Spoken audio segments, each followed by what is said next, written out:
Now, after a United Nations Special Rapporteur released a groundbreaking plan to combat anti-Semitism back in 2020, the UN appointed Undersecretary General Miguel Moratinos to a new role, UN focal point for monitoring anti-Semitism and enhancing a system-wide response. But with successive Israeli governments and American Jewish groups assailing that global body for its hyper-focus on criticism of Israel, there is still no official plan from the UN to counter Jew hatred within its own ranks.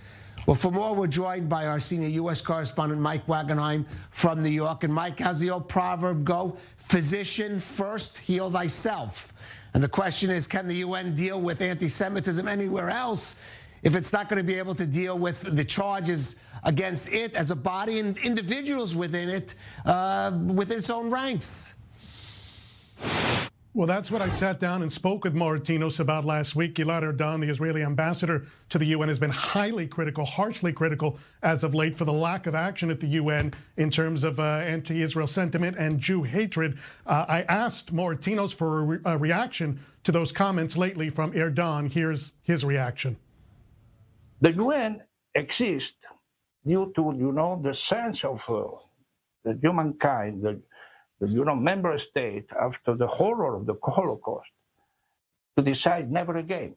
And one of the reasons, one of the inception of UN is, unfortunately, because we want not to happen again what the Jewish people suffer.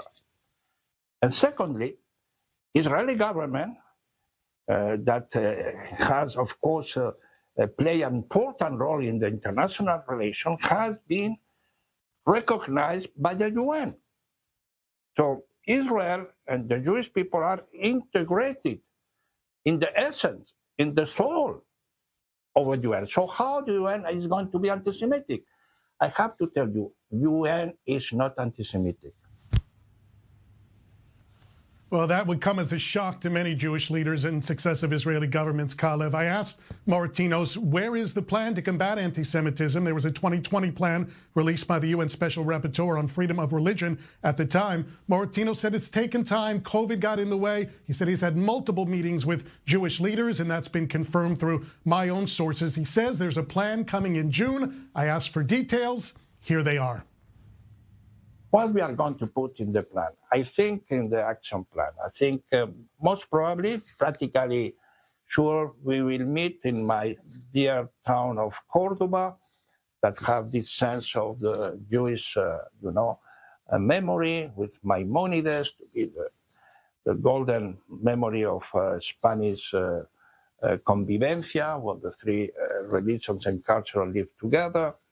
And it will be, we are scheduling to have it in June this year. So what we are going to put there? We have, let's say, at this stage, three main actions within the UN system. We have the Global Communication Department that are doing quite a lot of, awareness. There was not only the organization of Remembrance Day of Holocaust, but also there was an exhibition. They are working on the awareness of the anti-Semitism among the whole system. We have UNESCO that is also investing a lot on concrete specific program.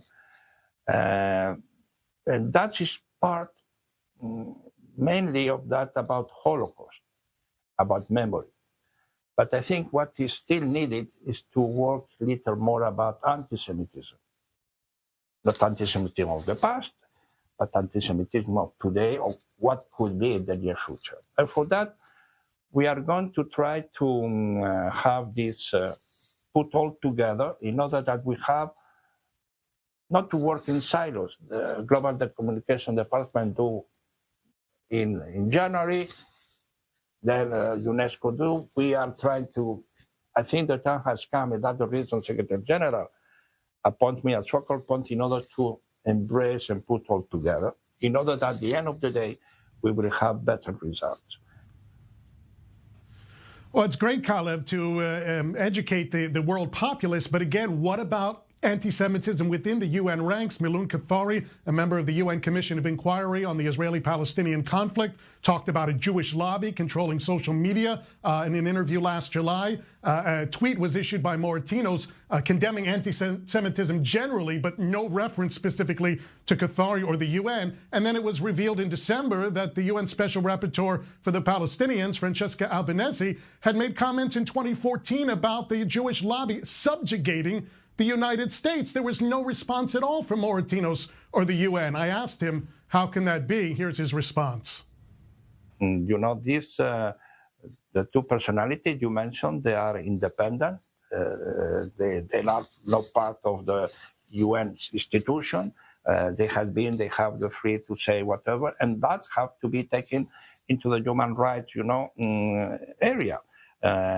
When I react to this tweet that you read out, and we hope they will continue to work in this spirit. I mean, the problem is that sometimes you make confusion between what is the UN, what are member states, and what are personalities that work independently from the UN. I understand, but if you're calling out a terror attack in the eastern part of Jerusalem, can't you call out it? When I take my responsibility, I take my responsibility, and I denounce and I condemn.